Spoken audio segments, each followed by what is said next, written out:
SS Music presents Script to Screen with inspiring director Mari Selvaraj. Special partner Odifine the Perfect Water. Experience water like never before. Associate partner Namma Chennai Farms. Discover the beauty of mango farmland. Location partner SRM University, Ramapuram. எவ்வளோ பயம், எவ்வளோ வாழ்க்கை பற்றியான பயங்கள் எவ்வளோ இருந்தால் கூட school college அப்படிங்கிற விஷயம் வந்து ரொம்பவே நீ வந்து இப்போ மிகப்பெரிய கண்ணுக்கு தெரியாத ஒரு உலகத்தை காமிச்சிட்டே இருந்திருக்கு. ஒரு நம்பிக்கையை கொடுத்தது ஸ்கூல் காலேஜ் தான். இந்த சமூகத்தை புரிந்து கொள்ளும் போது நான் நடக்கிற சிக்கல்களை நீ இழந்துடுவேன் அப்படிங்கிற பயம் வந்துச்சு. சரி, ஓகே, இந்த எஃபர்ட்டை நம்ம வந்து வேற எங்கேயோ போட வேண்டியிருக்கு அப்படின்னு சொல்லி நான் கிளம்பி சென்னை வந்துட்டேன். பட் கர்ணன் ஸ்கிரிப்ட் பண்ணலான்னு முடிவு பண்ணும்போது நான் வந்து இந்த இடம்பெயர்தற்கு எவ்வளோ காலம் எடுத்துக்கிச்சு அப்படிங்கிறது முக்கியமான கேள்வியாக இருந்துச்சு. அப்போ எப்போது டவுன் பஸ், இந்த ரெட் கலரில் கட்டம் போட்டது ஒரு பஸ் வரும் அப்படிங்க, அந்த பஸ் வந்து எல்லா ஸ்டாப்லையும் இருக்கும். அந்த பஸ் மட்டும் தான் நான் ஏறி போக முடியும். ஆனால் அது எப்போ வரும்னு எனக்கு தெரியாது. எப்போ வருங்கிறத விட நான் ஏறினோம்னா இன்னைக்கு கொண்டு எப்போ சேப்பான்னு எனக்கு தெரியாது. அப்போ நான் என்ன பண்ணுவேன், நடந்து பக்கத்து பஸ் ஸ்டாப்புக்கு போவேன், அங்கே போய் ஏறி போவேன், இப்படியே ட்ராவல் ஆகி போயிட்டே இருந்தேன். நான் 3 இயர்ஸாகவே அப்படி தான் படித்தேன். அப்போ இது ஒரு பஸ்ஸு நின்றா ஒரு பெரிய சேஞ்சஸ் நடக்கும் அப்படின்னு தெரிஞ்சும் நிற்கலை அப்படிங்கிறது எனக்கு மைண்டில் இதாகிடுச்சு. நான் வந்து அப்போது கழுதை வந்து நிற்கும் ஊர்கிட்ட, அது காலில் கட்டி போட்டு நிற்கும். அந்த கழுதை யாரும் தேட மாட்டாங்க, கட்டி விட்டுருப்பாங்க. அது அங்கே நின்று மேய்ஞ்சி அங்கே நின்று வந்துட்டே இருக்கும். கடைசியாக ஒரு நாள் பார்க்கும்போது பஸ் ஸ்டாப்பில் வந்து நின்றுச்சு. இந்த விஷயம் ரொம்ப ஆழமாக எனக்கு பதிஞ்சிச்சு. கால் கட்டப்பட்ட கழுதை அது தன்னோட இலக்கை நோக்கி போகிறதுக்கு இவ்வளோ நாள் ஆகுது.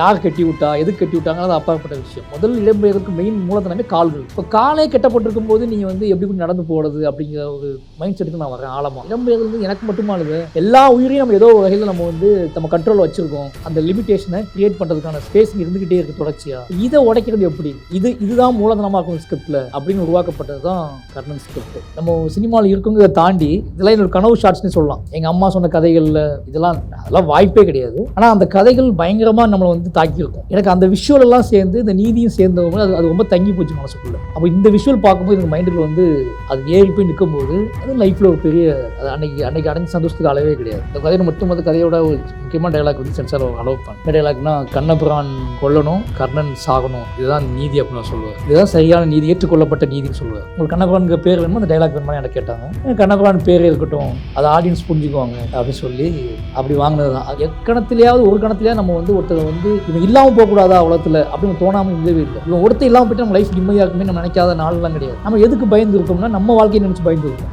நான் அவட்ட உடனே சொன்னேன், நான் ரொம்ப கீழே இருந்து வரேன், நான் வன்முறையை செலிப்ரேட் பண்ண முடியாது. எனக்கு வன்முறைங்கிறது பெரிய பெயின். நான் ஒரு வன்முறையை சூஸ் பண்ணுறேன் அப்படின்னா அது எனக்கு என்னோட அதிகபட்ச பெயின். அது எனக்கு வழியே இல்லை, அந்த வன்முறையை சூஸ் பண்ணியிருக்கேன் அப்படின்னு நான் காட்டணும் சார். கொஞ்சம் கூட மனிதத்தன்மையே இல்லாத ஒருத்தனை கொண்டுட்டு நீங்கள் வந்து கெத்து கிடையாது சார், அது கெத்து கிடையாது, அது ஒரு பெயின். எனக்கு வந்து ஆடியன்ஸுக்கு என்ன கன்வே ஆகணும்னா பெயினாக கன்வே ஆகணும் அப்படின்னு சொன்னால் அதை அக்செப்ட் பண்ணிட்டார். கேமரா பார்த்து அழுன்னு சொல்லும்போது அவர் பயங்கரமாக ஒரு ஆக்ட் பண்ணார். அந்த நிமிஷம் நான் சொன்ன இவ்வளோ விஷயத்தையும் ஏற்றுக்கிட்டு என்னைய வன்முறையாலலாம் பார்த்துடக்கூடாது அப்படிங்கிறதுக்காக நான் ஏங்கி தவிச்சுன்னு அதை வந்து அவர் தான் என்னை நம்ப வச்சார். இப்போ வரைக்கும் கர்ணன் வந்து அந்த அவ்வளோ வன்முறை தேவையில்லை அப்படின்னு சொல்லுவாங்க என்கிட்ட. ஒரே ஒரு மர்டர் தான் பண்ணுவார், அதுக்காக தண்டனை அனுபவிச்சுருவார், அதுக்காக கதறி அழுதுருவார், எல்லாம் பண்ணிடுவார். ஆனால் இப்போ வரைக்கும் என்னை பார்க்கும்போது கர்ணன் நீங்கள் வன்முறையாக எடுத்துட்டீங்க. எஸ், எனக்கு வன்முறை மனம் உருவாச்சு, நான் அதில் தப்பிப்பதற்காக எனக்கு ஒரு ஆயுதங்களை தேட ஆரம்பித்தேன், இதெல்லாம் உண்மை. ஆனால் அந்த ஆயுதங்களை நான் எப்படி பயன்படுத்தினேன் அப்படிங்கிறத நான் ரொம்ப நுணுக்கமாக ஹேண்டில் பண்ண வேண்டிய கடமை எனக்கு இருக்குது.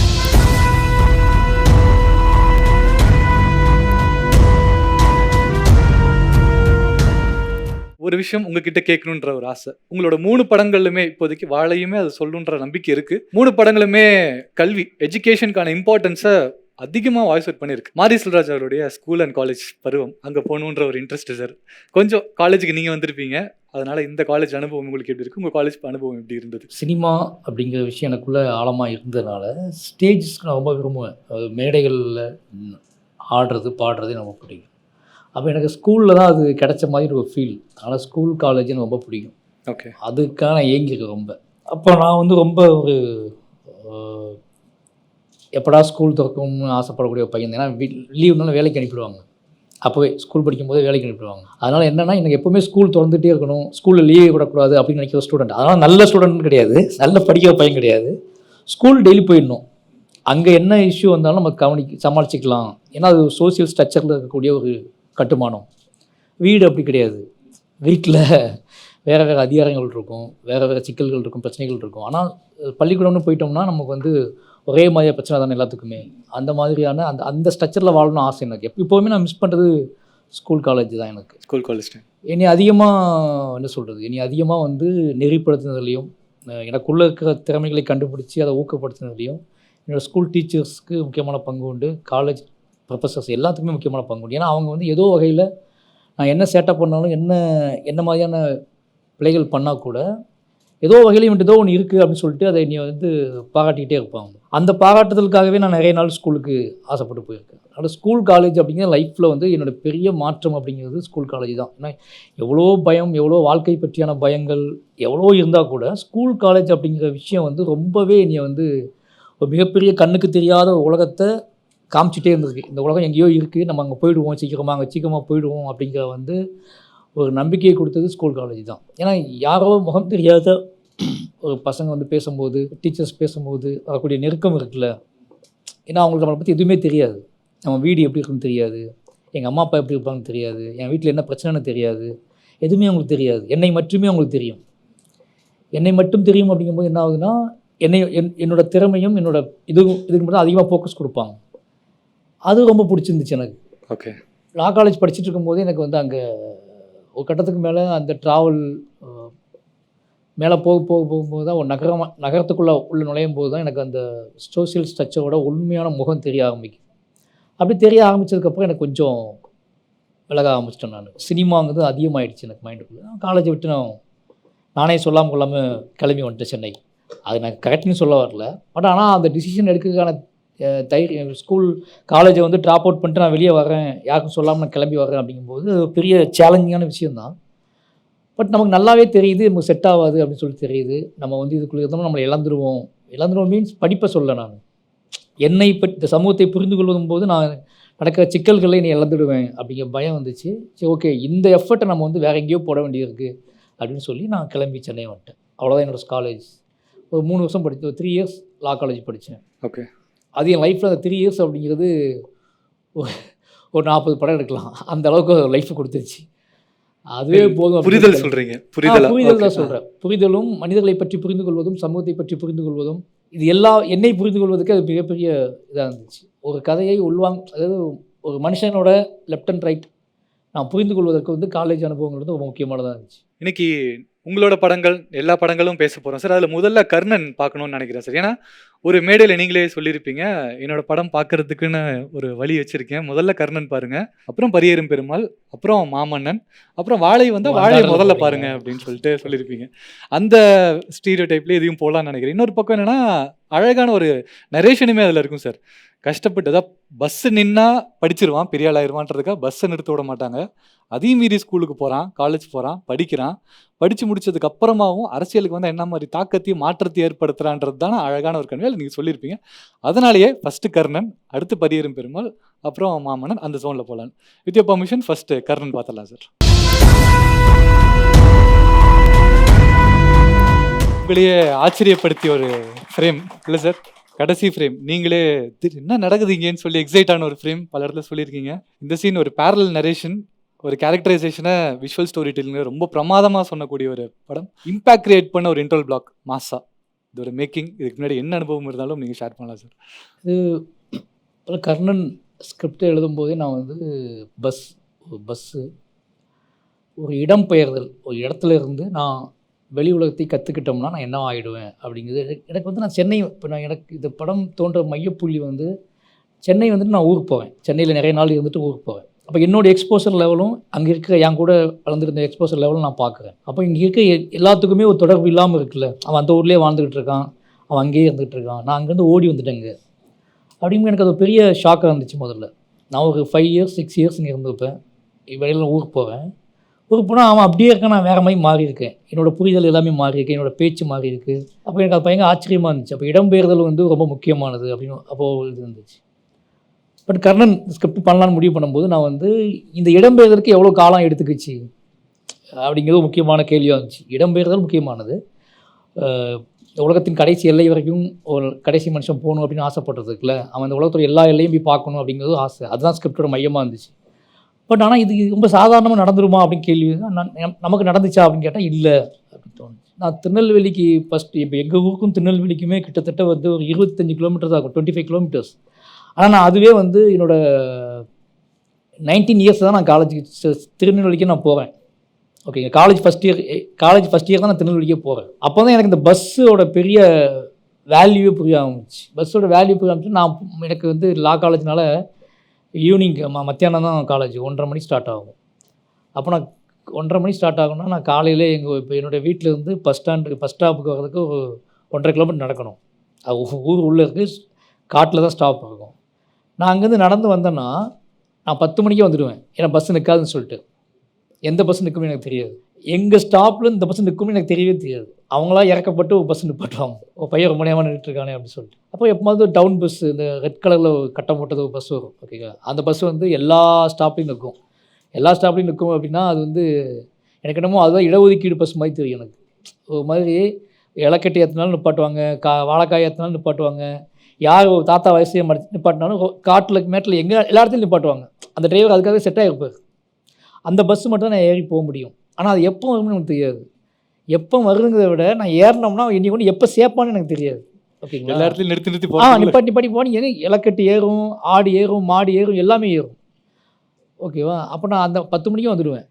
அப்போ நான் 10 மணிக்கு வந்தேன்னா கிட்டத்தட்ட ஒரு 12 o'clock 1:30 மணியாவது ஆகிடும் பஸ் ஏறதுக்கே. ஓகே. ஆனால் 1:30 காலேஜ் இல்லை, 1:30 காலேஜ். எனக்கு கீழே எனக்கு அடுத்து உள்ள ஊரில் உள்ள பசங்கள்லாம், என் காலேஜ் படிக்கிற பசங்கள்லாம் எனக்கு கிராஸ் பண்ணி போயிட்டுருப்பாங்க பஸ்ஸில். நான் ஒவ்வொரு பஸ்ஸாக மடிச்சுட்டே இருப்பேன். அவங்க பஸ்ஸு கிராஸ் பண்ணி போவோம். ஜன்னல் வரமான்னு கை காட்டி போவானுங்க. நிற்காத பாட்டு கிண்டல் பண்ணிட்டு போவாங்க பயங்கரமாக. அப்போ நான் என்ன பண்ணுவேன், நடந்து பக்கத்து ஊர் பஸ் ஸ்டாப்புக்கு போவேன். அங்கே போய் ஏறி போவேன். இப்படியே ட்ராவல் ஆகி போயிட்டே இருந்துச்சு. நான் 3 இயர்ஸாகவே அப்படி தான் படித்தேன். 3 இயர்ஸாகவே காலேஜ் வந்து பஸ்ஸு வந்து பெரிய இஷ்யூ ஆகும். அப்போ எனக்கே அப்படி இருக்குது. அப்போ தான் புரிய ஆரம்பிச்சிச்சு. அப்போ பார்த்தா அப்புறம் நான் என் வீட்டிலலாம் கேட்க ஆரம்பிக்கும் போது, ஊரை தெரிஞ்சுக்கும் போது, பஸ்ஸு அப்படிங்கிறது நாங்கள் போனதே கிடையாது. நடந்து தான் அதிகமாக ட்ராவல் பண்ணியிருக்கோம். சைக்கிளில் ட்ராவல் பண்ணியிருக்கோம், நடந்து ட்ராவல் பண்ணியிருக்கோம். பஸ் வந்து ரொம்ப பெரிய கேள்விக்குறியாக இருந்துச்சு. பக்கத்து ஊரில் நிற்பாங்க, இங்கே நிற்பாங்க, அங்கே நிற்பாங்க, நம்ம ஸ்டாப்பில் நிற்க மாட்டாங்க அப்படின்னா அவங்க நிறைய காரணம் சொல்லுவாங்க. என்ன காரணம் அப்படின்னா, பக்கத்துலேயே ஸ்டாப் இருக்குது, அங்கே ஒரு ஸ்டாப் இருக்குது, நீ அங்கே போய் ஏறலாம்ல, இப்படின்னு நிறைய காரணங்கள் சொன்னாங்க. ஓகே. பட் இங்கே நிற்பாட்டி ஏறிட்டு போனால் பிரச்சனை கிடையாது. இப்போ 10 பேர் 15 பேர் இருந்தால் கூட நிப்பாட்ட மாட்டாங்க. அப்போ இது ஒரு பஸ்ஸு நின்றா ஒரு பெரிய சேஞ்சஸ் நடக்கும் அப்படின்னு தெரிஞ்சும் நிற்கலை அப்படிங்கிறது எனக்கு மைண்டில் இதாகிடுச்சு. ஏன்னா நிறைய பேர் படிக்காமல் இருக்கிறதுக்கு ஒரு பெரிய ரீசன் வந்து அதுதான் இருந்துச்சு. போகணும், நாங்கள் பசங்கனால ஓகே, நான் ஏறிட்டு நம்மளால் நின்று மத்தியானங்காலம் நின்று போயிடுவேன். பொண்ணுங்க படிக்க போகணும் அப்படின்னா மத்தியானங்காலம் போய் காட்டில் நின்றுட்டு இருக்க முடியாது. திருப்பி வர பஸ்ஸு அங்கேருந்து பஸ் ஈஸியாக ஏறிடலாம், இங்கே இறங்க முடியாது. அப்போ பக்கத்து ஸ்டாப்பில் கூட இறக்கி விட்ருவாங்க. அப்போ நைட் ஆகிடும். அப்போ வீட்டில் ஒரு அம்மா அப்பாவை யாரோ ஒருத்தவங்க வந்து வெயிட் பண்ணிகிட்டே இருப்பாங்க. பொண்ணு இறங்கிச்சுன்னா கூட்டிகிட்டு போகிறதுக்காக வெயிட் பண்ணிகிட்டே இருப்பாங்க. அப்போ அதனாலேயே நிறைய படிப்பு வந்து தடைப்பட்டு போகும். படிக்க அனுப்ப மாட்டாங்க. ஸ்கூல் வரைக்கும் படிக்க வைப்பாங்க, அதுக்கு அனுப்ப மாட்டாங்க. அப்போ எல்லா விஷயத்துக்குமே அது ஒரு முக்கியமான காரணமாக இருக்குது அப்படிங்கிறது புரிஞ்சிக்க முடிஞ்சு எனக்கு. அப்போ அதை வச்சு தான் மையமாக ஸ்கிரிப்ட் யோசிக்கிறேன். அதில் நான் மெயினாக அந்த ஸ்கிரிப்ட்டு மெட்டஃபர்ஸ் கண்டுபிடிக்கிறதுக்கு மெயின் ரீசன் என்னன்னா, நான் வந்து 1.5 கிலோமீட்டர் நடந்து வருவேன் பஸ் ஸ்டாப்புக்கு. நான் வந்து அப்போது கழுதை வந்து நிற்கும் ஊர்கிட்ட, அது காலில் கட்டி போட்டு நிற்கும். நான் ஒரு 1.5 மாதமாக நடந்து வந்துட்டு இருப்பேன். டெய்லி பஸ் ஏறி காலேஜுக்கு போயிட்டு வந்துட்டு இருப்பேன். அது அங்கேருந்து ஜம்ப் பண்ணி நான் பார்த்துட்டே இருப்பேன். அது 1.5 மாதம் கழிச்சு தான் என் பஸ் ஸ்டாப்புக்கே வரும், ஓகேவா. அது அங்கே இங்கேயுமா நின்று அந்த கழுதை யாரும் தேட மாட்டாங்க, கட்டி விட்ருப்பாங்க. அது அங்கே நின்று மேய்ஞ்சி அங்கே நின்று வந்துகிட்டே இருக்கும். எனக்கு இந்த விஷுவல் நான் ஒரு நாள் அங்கே பார்த்துருப்பேன், கொஞ்சம் தள்ளி இன்னொரு நாள் பார்க்கும்போது அது தள்ளி நிற்கும், இன்னொரு நாள் நான் பார்க்கும்போது தள்ளி நிற்கும். கடைசியாக ஒரு நாள் பார்க்கும்போது பஸ் ஸ்டாப்பில் வந்து நின்றுச்சு. இந்த விஷயம் ரொம்ப ஆழமாக எனக்கு பதிஞ்சிருச்சு.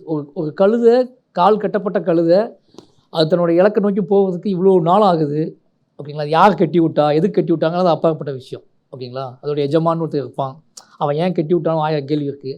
இதெல்லாம் தாண்டி இந்த கழுதையோட ஆதி காலத்தில் எப்படி இருந்திருக்கும், இந்த கழுதை தோன்றும் போது எப்படி இருந்திருக்கும், இந்த கழுதை காட்டில் வாழ்ந்துக்கும் போது எப்படி இருந்திருக்கும். இந்த கழுதை கண்டிப்பாக காட்டில் தான் இருந்திருக்கும், நம்மளே காட்டில் தான் இருந்தோம். அப்படிங்கும்போது அதோட வேகம் என்னவாக இருந்திருக்கும். நம்ம ஏன் கழுதை ஓடி பார்த்ததே இல்லை, கழுதை வந்து ஆர்ப்பரித்து ஓடி நம்ம பார்த்ததே இல்லையே, கழுதைக்கு ஓடுற சக்தி எப்படி போச்சு, இப்படியெல்லாம் தோண ஆரம்பிச்சு எனக்கு. அப்போ கர்ணன் கதை பஸ்ஸுன்னு இருந்தது, கால்களுக்கு மாறிடுச்சு எனக்கு. ஒரு கால்கள் கட்டப்பட்டால் நம்மளோட மெயின் முதல் இடம்பெயர்தலுக்கு மெயின் மூலதனமே கால்கள். இப்போ காலே கட்டப்பட்டிருக்கும் போது நீங்கள் வந்து எப்படி கூட நடந்து போகிறது அப்படிங்கிற ஒரு மைண்ட் செட்டுக்கு நான் வரேன் ஆழமாக. அப்படிங்கும்போது அந்த கழுதை வந்து ஒரு பெரிய மெட்டஃபராக மாறுது என் மைண்டுக்குள்ளே. என்னை விட அது ரொம்ப பலவீனமாக இருக்குது அப்படிங்கிறது எனக்கு வந்து புரிஞ்சிச்சு. நான் நடந்து வந்துட்டேன் ரொம்ப தூரம், ஒரே பஸ்ஸுனுக்கெல்லாம் நான் நடந்தே போயிருப்பேன். பட் இந்த காலை கட்டி விட்டுருக்கானுங்களே, இது எப்போ போய் சேரணும்னு ஒரு கேள்வி இருக்குல்ல. அப்போ எல்லா உயிருக்குமா, இடம்பெயர்தலுக்கு எனக்கு மட்டுமா அல்லது எல்லா உயிரையும் நம்ம ஏதோ வகையில் நம்ம வந்து நம்ம கண்ட்ரோலில் வச்சுருக்கோம். அது இவ்வளோ காட்டில் தான் இருக்கணும், இவ்வளோ தூரம் தான் இருக்கணும், இதுக்கு மேலே போகக்கூடாது அப்படிங்கிற எல்லா கண்ட்ரோலையும் நம்ம வந்து ஃபிக்ஸ் பண்ணி வச்சுருக்கோம். ஒரு நாய் வளர்த்தா கூட அந்த நாய் எப்போ வீட்டுக்குள்ள வரணும் எப்போ வரக்கூடாதுன்னு நம்ம முடிவு பண்ணுறோம். அதுக்கு ஒரு செயின் வச்சுருக்கோம், ஓகேங்களா. அது சில ஆட்கள் வரும்போது கட்டி போட்டுருவோம், சில ஆட்கள் வரும்போது அவுத்து விட்டுருவோம். அதோட சுதந்திரத்தை நம்ம டிசைட் பண்ணுறோம். அது எவ்வளோ தூரம் போகணும் எவ்வளோ தூரம் போகக்கூடாதுன்னு நம்ம டிசைட் பண்ணுறோம். இப்படி எல்லா விஷயத்துலையும் இந்த இடம்பெயர்தலை தடுக்கிறதுக்கான வேலைகள் இருக்குல்ல, அப்போ அதுக்கு மேலே உள்ள ஒருத்தன் வந்து அதை வந்து அவனுக்கு தெரியுது இவர் எவ்வளோ தூரம் போகணும், இவன் எவ்வளோ தூரம் போகக்கூடாது அப்படின்னு அவனுக்கு தெரியுது நல்லாவே. அது அது அந்த பார்வை குறித்து அவன் அந்த அந்த அந்த லென்த்தை முடிவு பண்ணிக்கிறான், இவ்வளோ தூரம் அவனை விடலாம், அதான் வரையறை வைக்கிறான். ஆமாம். அதை நான் திருப்பி நான் ரீகால் பண்ணும்போது சின்ன வயசில் நான் மாடு மேய்க்க போவேன். அப்போ நான் என்ன பண்ணுவேன்னா, நான் கிரிக்கெட் விளையாட போகிறதுக்கு கபடி விளையாட போகுது அப்படிங்கிறதுக்காக மாடு மேய்க்க போகும்போது, மாடு மேய்க்கிறது வந்து ஃப்ரீயாக விட்டு மேய்க்கணும் காட்டில். நான் என்ன பண்ணுவேன், வீட்டுக்கு தெரியாமலே ஒரு பெரிய லாங் கயரை எடுத்துகிட்டு போயிடுவேன் யாருக்கும் தெரியாமல். இப்போது கயிறை கட்டினா இங்கேருந்து அவ்வளோ தூரத்துக்கு ஒரு குச்சி அடித்து மாடை கட்டி போட்டுருவேன். ஏன்னா அது அங்கேயே ரவுண்ட் அடித்து மேய்ஞ்சிட்டே இருக்கும். ஓகேவா? மற்ற மாடுகள்லாம் ஃப்ரீயாக மேய்ஞ்சிட்ருக்கும். நான் விளையாட போகிறேன் அப்படிங்கிறனால நான் டிசைட் பண்ணிவிட்டு இந்த மாடை கட்டி போட்டு போயிடுவேன். ஆனால் வீட்டில் கண்டுபிடிச்சிடுவாங்க இது நல்லா மேலுன்னு சொல்லிட்டு. ஏன்னா அதுக்குள்ளே தான் மேய்ஞ்சிருக்கும். ஓகேவா? அப்போ வீட்டு டவுட் கேட்பாங்க, நீ எங்கே மாடை ஒழுங்காக மேய்ச்சியா, இல்லை என்ன பண்ணுங்கும்போது, இல்லை நான் ஒழுங்காக தான் விட்டேன் இது பண்ணுவேன். அப்புறம் நான் கண்டுபிடிச்ச ஒரு ஐடியாவை, ஓகே வயிற்று வச்சு கண்டுபிடிக்கிறாங்க. அப்போ என்ன பண்ணேன், திருப்பி வந்து கொண்டுட்டு போய் தண்ணி காட்டி, வாய்க்காலில் தண்ணி காட்டி வயிற்றை ஃபில் பண்ணி கொண்டு போவேன். ஓகேவா? அப்போ என்ன ஆகுதுன்னா, எனக்கு நல்லா தெரியுது என்னோட விஷயம் என்னோட விஷயத்தை அதை பாதிச்சிடக்கூடாது அப்படிங்கிறதுக்காக அதை கண்ட்ரோல்லே வச்சுருக்கேன். நான் அடக்கி வைக்கிறேன். இந்த விஷயம்லாம் எனக்கு நானும் பண்ணியிருக்கேன் அதை. ஏன்னா அது எனக்கு கீழான உயிர் அப்படின்னு நான் நினைக்கிறேன்ல. அப்போ இதெல்லாம் பார்த்ததுக்கப்புறம் தான் எனக்கு தோணுச்சு, ஓகே எல்லாத்தையும் டிசைட் பண்ணுறது நாம் மேலே ஒரு சக்தி இருக்குது, அவன் ஒருத்தன் மேலே இருந்து யார் எவ்வளோ தூரம் போகணும் அந்த லிமிட்டேஷனை க்ரியேட் பண்ணுறதுக்கான ஸ்பேஸ் இருந்துக்கிட்டே இருக்குது தொடர்ச்சியாக. இப்போ இதை உடைக்கிறது எப்படி, இதுதான் மூலதனமாக இருக்கணும் ஸ்கிரிப்டில் அப்படின்னு உருவாக்கப்பட்டது தான் கர்ணன் ஸ்கிரிப்ட். ஒரு சாதாரண பஸ்ஸுன்னு யோசித்த ஸ்கிரிப்ட்டு அது ஆழமாக போய் போய் போய் போய் அது எங்கே போய் நின்றுச்சு கடைசி அப்படின்னா, இடம்பெயர்தல் அதை தாண்டி கால்களில் போய் நின்று எல்லா உயிருக்குமானதாக மாறி எல்லா உயிரையும் கட்டுப்படுத்தக்கூடிய ஆற்றல் ஏதோ ஒரு உயிர் அதுக்கு மேலான ஒரு உயிர்கிட்ட இருக்குது அப்படிங்கிறத போய் நிப்பாட்டணும் அப்படின்னு முடிவு பண்ணது தான். எஸ்பெஷலி இந்த கிளைமாக்ஸ், இந்த இன்டர்பிளாக் சீன் வந்து நான் வந்து கொரோனாவுக்கு முன்னாடி இது எடுத்து வந்துட்டேன். ஓகேங்களா? அப்போ அந்த தங்கச்சி கேரக்டர் வந்து இருக்காது, அது தனியாக எடுத்தது, இது தனியாக எடுத்தது பேட்ச் அது இல்லை தனியாக அந்த தங்கச்சி கேரக்டரே தனியாக எடுத்துருக்கு. ஆமாம், இருக்காது மீன்ஸ் தங்கச்சி இருப்பாங்க, இந்த மாஸ்க்கு கிஸ்க்கு இந்த செட்டப்பே இருக்காது. ஓகே, எடுத்து ஷூட்லாம் முடிச்சுட்டு வந்துட்டோம். அப்போ கொரோனா ஒரு 1 இயராகவே ஷூட் நடக்கலை. அப்போ நான் ஊருக்கு போயிட்டு போகும்போது ஃபேமிலியாக ஊரில் செட்டில் ஆகிட்டேன் கொரோனா அந்த லாக்டவுனில். அப்போ நான் இதை எடிட் பண்ணி கொண்டு போயிருக்கேன் ஊருக்கு. ரொம்ப நாள் கழிச்சு எங்கள் ஊருக்கு போயிருக்கேன். கர்ணன் நான் வந்து ஃபஸ்ட் ஹாஃப் மட்டும் ஷூட் பண்ணியிருக்கோம். ஃபஸ்ட் ஹாஃப் மட்டும் எடிட் பண்ணி நான் வாங்கிட்டு லேப்டாப்பில் கொண்டு போயிட்டேன். டெய்லியே அதை போட்டு பார்த்துட்டே இருப்பேன். இப்போ டெய்லி போட்டு பார்க்கும்போது எனக்கு அப்படியே பார்த்துட்டே இருப்பேன். ஓகேன்ட்டு அதை எப்படி போட்டு பார்த்தேன்னா, இப்போ லாக்டவுன்னால நம்ம நிறைய பேர் பேச மாட்டோம்ல, தனியாக லேப்டாப் தூக்கிட்டு காட்டுக்குள்ளே போயிடுவேன். ஓகே, எங்கேயாவது காட்டுக்குள்ளே எங்கே மாடு மேய்ச்ச இடத்துக்குலாம் போயிடுவேன். அப்போ இந்த காட்டு பேச்சு அப்படிங்கிற அந்த ஃபேஸ் வந்து கோயில் காட்டுக்குள்ளே தான் கிடக்கும் அங்கங்கே. இந்த ஃபேஸை பார்க்குறேன் நான். இந்த ஃபேஸ் வந்து ரொம்ப டிஸ்டர்ப் பண்ணுது எனக்கு. அப்போ இந்த தெய்வங்கள், இந்த நாட்டுப்புற தெய்வங்கள் குறித்து ஒரு பார்வை எனக்கு வருது. இதை நான் டெய்லி காட்டில் பார்த்துருக்கேன். இது ஏன் காட்டில் தனியாக கிடக்குது, ஏன் இந்த தெய்வங்கள் ஏன் ஊருக்குள்ளே இல்லைன்னு ஒரு கேள்வி வருது எனக்கு. ஏன் இந்த தெய்வங்களோட சிலைகள் எப்போவுமே ஊருக்குள்ளே இருந்ததே கிடையாது. எந்த தெருக்குள்ளேயோ இல்லை பிள்ளையார் கோயிலை பார்க்குறோம், முருகன் கோயிலை பார்க்குறோம், எல்லா கோயிலையும் பார்க்குறோம். ஆனால் இந்த மாதிரியான அகோர முகங்கள் கொண்ட இந்த தெய்வங்கள் நாட்டுப்புற தெய்வங்கள் வந்து ஊருக்குள்ளேயே இருக்க மாட்டாங்க, அவங்கள வெளியே வச்சுருப்பாங்க. அப்போ எனக்கு அதுவும் பயங்கரமாக கிளிக் ஆச்சு. அப்போது நான் நினச்சேன், ஒரு அகால மரணம் அடைந்தவர்கள் இந்த கதையெல்லாம் கேள்விப்பட்டனால இப்போ எங்கள் அம்மாலாம் சொல்லுவாங்க, என்னோட அக்கா இறந்து போயிட்டாங்க. எங்கள் அக்காலாம் எங்கன்னா அக்கா சாமி ஆகிட்டா ஓகே அப்படின்னு சொன்னால், அப்போ அக்கா கும்பிட்றோம் அப்படின்னா, அக்கா சாமியை கும்பிட்ற மாதிரி அக்கா கும்பிட மாட்டோம். அக்கா கும்பிட்றது வேறு வழிமுறை அப்படின்னு சொல்லி ஆனால் அக்கா வரணும், வீட்டுக்குள்ளே வரக்கூடாது, அக்காவை நம்ம வீட்டுக்கு வெளியே வைக்கணும் அப்படின்னு நிறைய அதில், ஏன்னா அகால மரணம் அடைந்தவர்கள் அப்படின்ட்டு இதை எனக்கு புரிஞ்சுக்கிச்சு எனக்கு கொஞ்சம். அப்போ இந்த இன்ட்ரோல் பிளாக் நான் கட் பண்ணி பார்க்கும்போதுலாம் அந்த முகம் என்னை டிஸ்டர்ப் பண்ணிகிட்டே இருக்கும். அப்போ இந்த முகம் வந்து எனக்கு இந்த படத்துக்குள்ளே வேணும், இது எல்லாவற்றையும் இந்த ஊர் நடக்கக்கூடிய அத்தனை அநீதிகளையும் அத்தனை புறக்கணிப்புகளையும் அவமானங்களையும் பார்த்துக்கிட்டு இருக்கக்கூடிய ஒரு தெய்வம். அந்த தெய்வம் வந்து தெய்வமாக, அது ஒரு சாட்சியாக, விக்டிமா, எனக்கு ஏதாவது இருக்கலாம். அதான் அப்படி ஒரு ஃபேஸ் வேல்யூ வேணும். அப்படி ஒன்று ஒரு உயிர் காற்றுல மிதக்கிற மாதிரி ஒரு உயிர் இந்த படத்தை வந்து இன்னும் ஸ்ட்ராங்காக்கும் அப்படின்னு ஒரு நம்பிக்கை வந்துச்சு எனக்கு. அதுக்கப்புறம் ஓகே இந்த மைண்டில் வச்சுக்கிட்டது, இது எப்படி பண்ண போகிறோம்லாம் முடிவு பண்ணல. இந்த முகம் வேணும் அப்படின்னு சொல்லிட்டு சும்மா அங்கே ஊரில் அங்கங்கே செட்டில் இந்த ஃபேஸை போட்டுக்கலான்னு முடிவு பண்ணிட்டேன். பட் படத்தில் கதைப்படி ஒரு தங்கச்சி ஒன்று இறந்து போயிருக்கும். அந்த தங்கச்சிக்கு ஒரு ட்ராவல் இருக்குது படத்தில். அந்த தங்கச்சி பார்த்ததே கிடையாது, அப்படி ஒரு ட்ராவல் இருக்கும். அந்த தங்கச்சி இப்போ இதன் மூலம் இப்படியாப்பட்ட இந்த சமூக இந்த பஸ் நிற்காமல் போனது, இந்த இஷ்யூஸ் இதெல்லாம் சம்மந்தப்பட்டு தான் அந்த பொண்ணு இறந்துருக்கா அப்படிங்கிறது என் கதையில் கன்வே ஆகிடுது. அப்போ அவள் என்ன இதான் பார்த்து நான் ஏதாவது தப்பு பண்ணால் எங்கள் அம்மா சொல்லுவாங்க, அக்கா பார்த்துட்ருப்பா, நீ அக்கா பார்த்துட்ருப்பான்னு சொல்லுவாங்க. நான் ஏதாவது தப்பு பண்ணால் நீ அக்காட்ட தப்பிக்க முடியாது, ஏன்னா அக்கா எனக்கு ரொம்ப க்ளோஸாக இருந்த பொண்ணு அக்கா. நான் ஏதாவது தப்பு பண்ணி வீட்டில் வந்தோம்னா நீ அக்கா உன்னை பார்த்துட்டே இருப்பா, உன்னை பாப்பா, நீ உன்னை தண்டிப்பா அப்படின்னு சொல்லுவோம். அப்போ எனக்கு அப்போ இந்த கர்ணனோட தங்கச்சி கர்ணனை பார்த்துட்டு தானே இருப்பா அப்படின்னு ஒரு மாதிரி ஃபீல் ஆகி அப்படி தான் அந்த கேரக்டர் உள்ளே வருது. அப்போ அந்த இந்த முகத்தை உள்ளே கொண்டு வரலான்னு முடிவு பண்ணி அவளுக்கு இந்த மாஸ்க் கிரியேட் பண்ணுறோம். ஆனால் தெய்வத்தை நீங்கள் பார்க்கறதுக்கு முன்னாடி தங்கச்சி கேரக்டர் இருந்தது, தங்கச்சி கேரக்டர் இருந்தது. தங்கச்சிக்கு இப்படி ஒரு முகம் இல்லை, விக்டிமா இருந்தது, ஒரு முகம் கொடுக்க. தங்கச்சி நார்மலாக இருந்துச்சு, ஓகே, ஒரு நினைவாக இருந்துச்சு.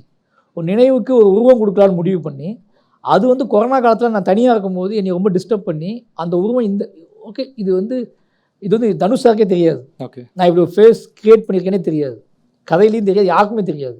திடீர்னு நான் மாஸ்க் கொடுத்து ஸ்பாட்டில் கொண்டு நிப்பாட்டின உடனே எல்லாத்துக்குமே ஷாக். இது என்ன இது அப்படி யாருக்குமே அது அவ்வளோ பெருசாலாம் தெரியல, ஏதோ ஒரு மாதிரி ஒரு ஃபேண்டஸியாக ஒன்று பண்ணுறாங்க போல் அப்படின்னு நினச்சிக்கிட்டாங்க. பட் ஆனால் என்ன ஆகும்னா படம் ரிலீஸ் ஆனதுக்கப்புறம் தான் அமெரிக்காவில் பார்த்தார் தனுஷ் சார், அங்கேருந்து கால் பண்ணார் எனக்கு. அப்போ தான் படமே பார்க்குறாரு முழுசாக.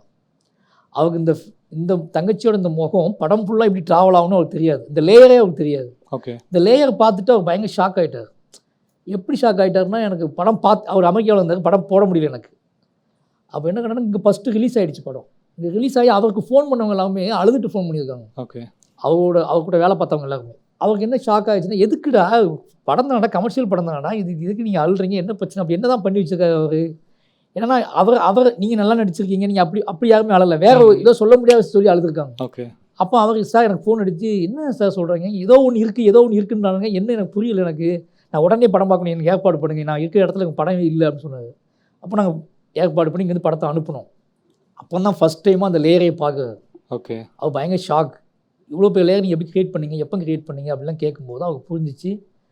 அவர் ரொம்ப கனெக்ட் ஆனதுக்கான காரணம் கர்ணனில் இப்படி நீங்கள் இப்படி ஒரு உலகம் இருக்குன்னு எனக்கு தெரில.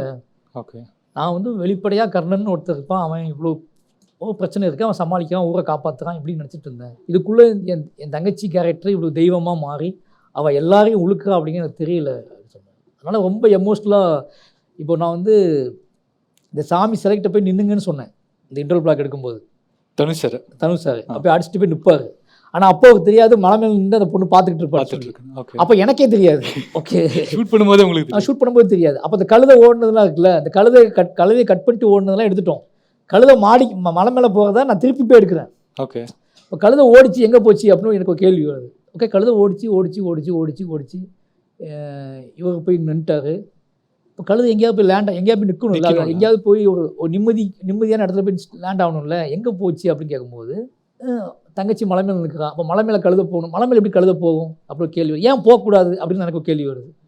சரி போனால் கூட நீங்கள் அது ஷார்ட் எப்படி எடுப்பீங்க, மலை மேலே கழுத போகாது, அதுக்கு ஓடவே ரொம்ப கஷ்டம் அப்படின்னு சொல்லி, சரி ஒன்று பண்ணி பார்க்கலாம், வரலாம் பார்க்கலான்னு சொல்லிட்டு நாங்கள் கேமரா வச்சுட்டு நான் வந்து கழுதையை அனுப்புங்க பார்க்கலாம்னு சொல்லி அது போகவே இல்லை, நியாயமாக போகலை. அது சரி ஓகே லாஸ்ட் சான்ஸ் ஒன்று ட்ரை பண்ணி பார்க்கலாம், அந்த பொண்ணை நிப்பாட்டிட்டு அனுப்புங்க போதான்னு பார்ப்போன்னு சொல்லி அது வந்து ஆளே இல்லை அப்படிங்கிறப்போ அந்த கழுதைக்கு ஒரு விஷயம் இருக்கும்ல, அதுக்கு உயிர் தானே சைக்கலாஜிக்கலாகவே. ஆமாம் சைக்கலாஜிக்கலாக அந்த பொண்ணு நின்னதுக்கப்புறம் அது தன்னால் போய் அந்த பொண்ணு பக்கத்து போய் நின்றுக்குச்சு. அங்கே மேலே கொண்டு விட்டோம், சைடில் கொண்டு விட்டோம்.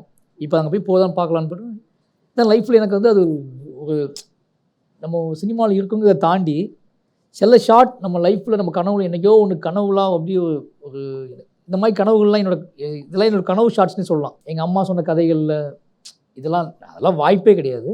ஆனால் அந்த கதைகள் பயங்கரமாக நம்மளை வந்து தாக்கியிருக்கும், அந்த விஷுவல்லாம் தங்கியிருக்கும். போய் எங்கள் அம்மா அப்படி நிறைய கதைகள் சொல்லுவாங்க, உள்ள பேய் கதைகள், அரக்கை கதைகள், தெய்வங்கள் கதைகள், முனி கதைகள்னு சொல்லுவாங்க. அந்த கதைகள் எல்லாத்துலேயுமே பார்க்க கொடூரமாக இருக்கும், பார்க்க எல்லாம் இருக்கும், ஆனால் நீதி ரொம்ப சிம்பிளாக இருக்கும். அவங்க இவ்வளோ கொடூரம் நடந்ததுக்கும் சிம்பிளாக நீதி சொல்லுவாங்க, இதுக்காக தான் அதெல்லாம் நடந்துச்சு, அவள் அப்படி பண்ணான்னு சொல்லுவாங்க. எனக்கு அந்த விஷுவலெல்லாம் சேர்ந்து இந்த நீதியும் சேர்ந்தவங்க அது ரொம்ப தங்கி போச்சு மனசுக்குள்ளே. அப்போ இந்த விஷுவல் பார்க்கும்போது எனக்கு மைண்டுக்குள்ள வந்து அது ஏறி போய் நிற்கும்போது கண்ணை மூடிட்டு அது அனுப்பிவிடுங்க பார்க்கலான்னு கண்ணை முடிச்சு போயிட்டு அப்படின்னாங்க. இந்த பாப்பா பக்கத்தில் போய் நின்றுச்சு. அது லைஃப்பில் ஒரு பெரிய அது அன்னைக்கு அடைஞ்ச சந்தோஷத்துக்கு அளவே கிடையாது. அழகாக மனுஷன் கூட அவ்வளோ அழகாக போய் மார்க்கில் நிற்க மாட்டான் சார், ரொம்ப க்யூட்டாக போய் நின்று இது அங்கேயே எல்லாம் சொன்னாங்க, ஏன்னா மார்க்கில் போய் நிற்குது அப்படின்னாங்க. மார்க் அப்படிங்கிறது என்ன சொல்கிறது, நம்மளோட மார்க்கை நான் அன்றைக்கி புரிஞ்சுக்கிட்டேன். உன்னோட மார்க் அப்படிங்கிறது நீ சுதந்திரமாக நிம்மதியாக ஒரு உயிரை உனக்கு விரும்பின ஒரு உயிர் பக்கத்தில் போய் நிற்கிறது தான் உன்னோட லைஃபோட ஒரு முக்கியமான ஒரு மார்க் அப்படிங்கிறத நான் புரிஞ்சுக்கிட்டேன். உங்களே ஆச்சரியப்படுத்தின அந்த சீன் தியேட்டரில் நான் பார்க்கும்போதுமே ஒரு ஆச்சரியத்தை கொடுத்தது. ஸோ இன்ஃபேக்ட் இன்னைக்கு இந்த உங்ககிட்ட பேசணும் அப்படின்றதுக்காக ஒரு வாரமாக நான் கோவிலில் நீங்கள் ஃபர்ஸ்ட் ஆஃப் என்ன பண்ணுவீங்களோ அதான் ஒரு வாரமாக நான் கர்னர் பண்ணியிருக்கேன் சார்.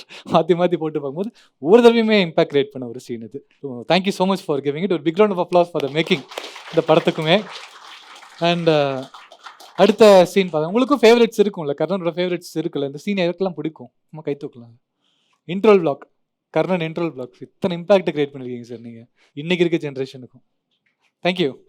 அடுத்த சீன் பார்த்துடலாம். அந்த மவனுக்கு கண்ணபிரான பேர் இருக்கலாம், மாரசாமி மவனுக்கு கண்ணன் பேர் கூடடா. நிமிந்து பார்த்தாலே அடிபிலால. இன்டர்வல் பிளாக் கிரியேட் பண்ண இம்பாக்டோட டபுள் ட்ரிபிள் மடங்கு சார் இந்த கிளைமேக்ஸ் கிரியேட் பண்ண இன்டர்வல். இதுலயுமே குறியீடுகளா இருக்கும், அங்கங்க பின்னாடி டெமிகாட் இருந்துட்டே இருக்கும், டிராயிங்காகவும் இருக்கும். அண்ட் இதுல முக்கியமா பேசணும்னு நினைக்கிறது ஸ்டேஜிங் தி கேரக்டர்ஸ். ரொம்ப ரொம்ப இம்பார்ட்டன்ட் ஒரு சினிமா அப்படிங்கும்போது. அவங்க ஊர் மக்கள் முன்னாடி கண்ணபிரான்ற கேரக்டர் நிக்க வச்சது கோவப்பட்டு கொண்டு போய் வெளுக்கிற சீன் ஒன்று வச்சிருப்பீங்க.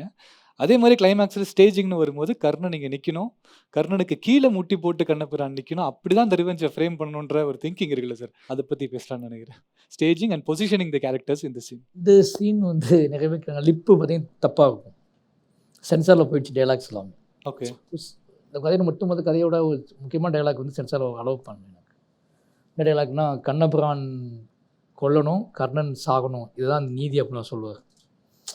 இதுதான் சரியான நீதி, ஏற்றுக்கொள்ளப்பட்ட நீதினு சொல்லுவார் குருஷேத்ரா. ஆமாம், அது நான் வந்து நம்ம படித்தது, நமக்கு போதிக்கப்பட்டது, நம்ம நம்பப்பட்டது, இது எல்லாத்தையும் இப்போ கண்ணபிரான்னு பேர் இருக்க ஒருத்தன் வந்து கர்ணன்னு பேர் இருக்க ஒருத்தன்ட்டு நம்ம என்ன சொல்லுவோம்?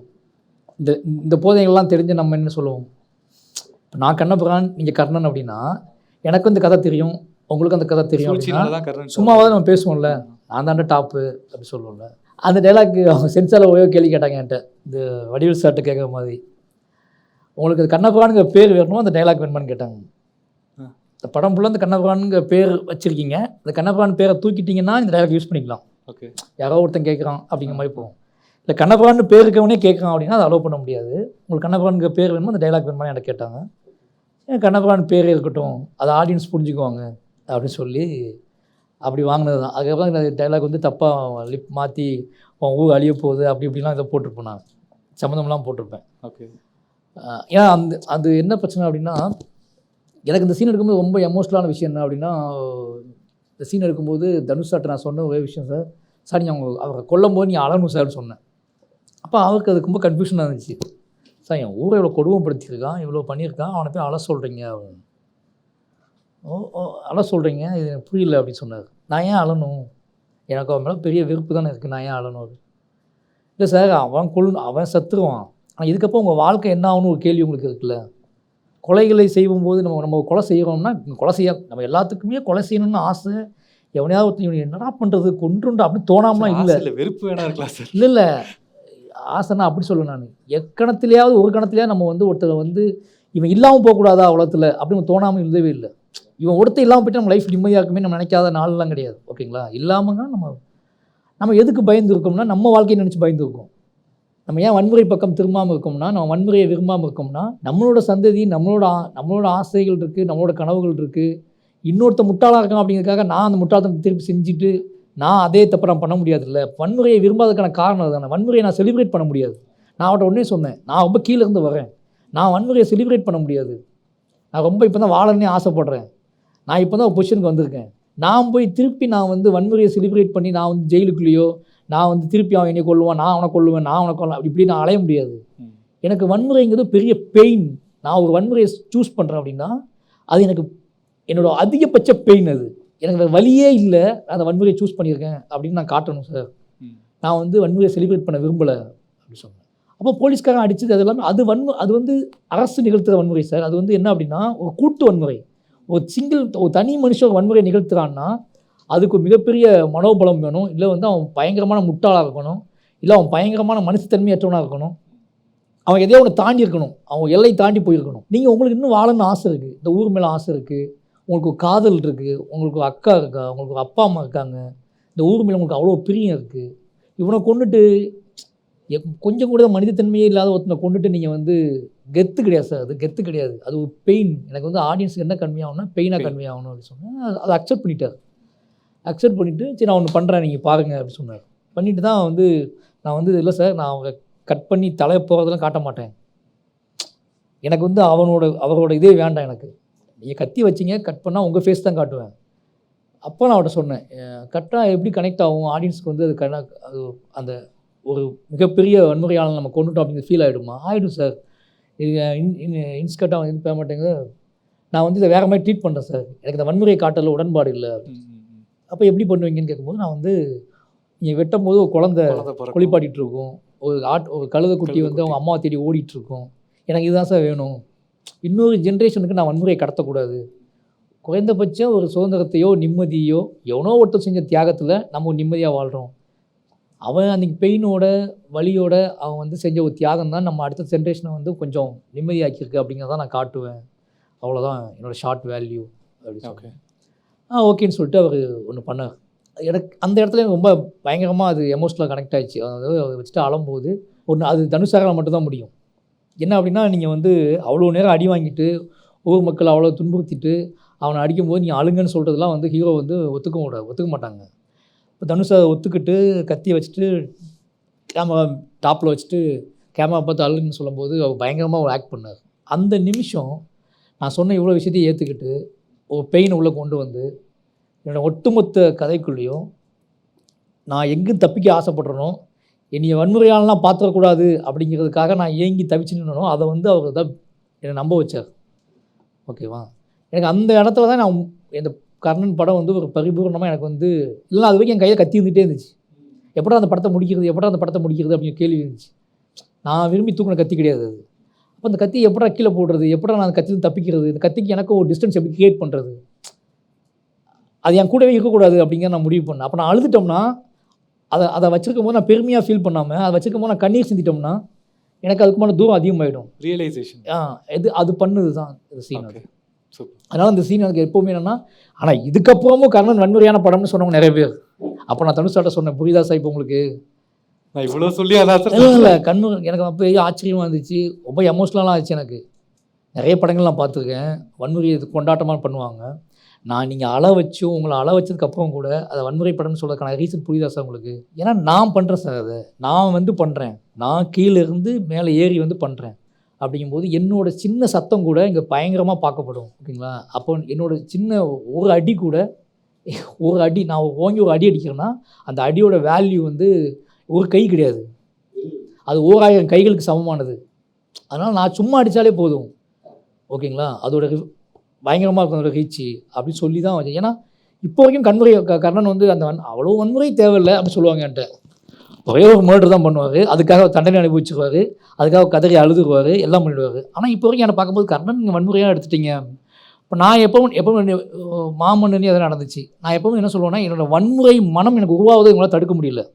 எஸ், எனக்கு வன்முறை மனம் உருவாச்சு, நான் அதில் தப்பிப்பதற்காக எனக்கு ஒரு ஆயுதங்களை தேட ஆரம்பித்தேன், இதெல்லாம் உண்மை. ஆனால் அந்த ஆயுதங்களை நான் எப்படி பயன்படுத்தினேன் அப்படிங்கிறத நான் ரொம்ப நுணுக்கமாக ஹேண்டில் பண்ண வேண்டிய கடமை எனக்கு இருக்குது. எல்லாரும் பயன்படுத்துகிற மாதிரி நான் ஆயுதங்களை பயன்படுத்திக்க முடியாது. அந்த ஆயுதங்கள் வந்து எனக்கு பாதுகாப்பு. இந்த பாதுகாப்புனா என்னோட மன உறுதிக்கான பாதுகாப்பு. நான் எதற்கும் தயார்னு சொல்கிறதுக்கு சினிமாவில் காட்டப்படுற விஷுவல் கிராஃப்ட் தான் அது. நீங்கள் மாமன்னன்லேயும் வாள் வச்சுட்டு உட்காந்துருப்பார், யாரையும் குத்த மாட்டார். மாமன்னனில் வாள் வச்சுட்டு உட்காந்துருப்பார் உதய் சார், கர்ணனில் வாள் வச்சுட்டு உட்காந்துருப்பார். ஓகேங்களா? பரியர் மேலே கத்தி எடுப்பான் அவங்க அப்பா இது பண்ண உடனே. இது எல்லாமே நானும் சளைத்தவன் இல்லைன்னு காட்டுறதுக்கு மட்டும்தான் ஒழிஞ்சு அந்த தப்பை நான் திருப்பி செய்ய மாட்டேன் அப்படிங்கிறது. கர்ணனில் செய்ய வேண்டிய தேவை வந்தப்போ நான் என்ன பண்ணேன் அப்படின்னா, அதுக்காக நீங்கள் வருந்துங்கன்னு சொன்னேன், அதுக்காக நீங்கள் அழுங்கன்னு சொன்னேன், அதுக்காக நீங்கள் கடைசி கிளைமாக்ஸில் நீங்கள் கிளைமாக்ஸ் சீனுக்குமே நான் வந்து நீங்கள் வந்ததுக்கப்புறம் நீங்கள் ஆடணுங்கும்போது நீங்கள் அழுதுகிட்டே ஆடணும், அது உங்களால் விடுபடவே முடியல அந்த கொலையிலேருந்து அப்படிங்கிற மாதிரி சொன்னவன்ட்டு. இது எல்லாம் ஏன் பண்ணுறோம் அப்படின்னா, நான் யாருங்க புரிதல் எனக்கு வந்திருக்கு. நான் பண்ணக்கூடிய மிகப்பெரிய விஷயத்தில் இவங்க ஈஸியாக ஒரு சீட்டு கட்டு மாதிரி தட்டி விட்டு போயிடுவாங்க. சிம்பிளான காரணங்கள் சொல்லி உங்களோட பெரிய நோக்கத்தை சிதைச்சிருவாங்க. சிம்பிளாக எல்லாத்துக்கும் சொல்கிற ஒரு காரணத்தை சொல்லி உங்களால் தாங்க முடியாதுல்ல. இப்போ நீங்களும் ஒன்றை வாங்குறதுக்காக நிற்கிங்க லைனில். ஒரு ரேஷன் கடையில் வந்து நல்ல பண வசதி படுத்தவனுக்கு ரேஷன் கார்டு இருக்குது. ஓகேங்களா? 3 வேளை சாப்பாடுக்கு உத்தரவாதம் உள்ளவனுக்கு ரேஷன் கார்டு இருக்குது. 3 வேளை சாப்பாடுக்கு உத்தரவாதம் இல்லாதவன்ட்டு ரேஷன் கார்டு இருக்குது. அவனும் லைனில் நிற்கா, நீங்களும் லைனில் நிற்கிறீங்க. ஓகேங்களா? அவனோட சத்தமும் உங்களோட சத்தமும் ஒன்றும் கிடையாது. ஆமாம், ஓகேங்களா? அப்போ இங்கே என்ன புரிதல் வரும்னா சிம்பிள் எல்லாத்துக்கும் சொல்லக்கூடிய காரணங்கள் எனக்கும் சொல்லிடுவாங்க, சொல்லிட்டு ஒதுக்கிட்டு போயிடுவாங்க. அப்போ என்னோட நோக்கம் முக்கியமாக இங்கே உள்ள இந்த மாஸ் முக்கியமானு கேட்கும்போது என்னோட நோக்கம் தான் ஃபர்ஸ்ட்னு சொல்லி அப்படி உருவாக்கப்பட்டது தான் இந்த காட்சி. முடியாமல் இல்லை, வேணான்னு. Super sir, exceptional. SS Music presents Script to Screen with inspiring director Mari Selvaraj. Special partner Odifine the Perfect Water. Experience water like never before. Associate partner Namma Chennai Farms. Discover the beauty of mango farmland. Location partner SRM University Ramapuram.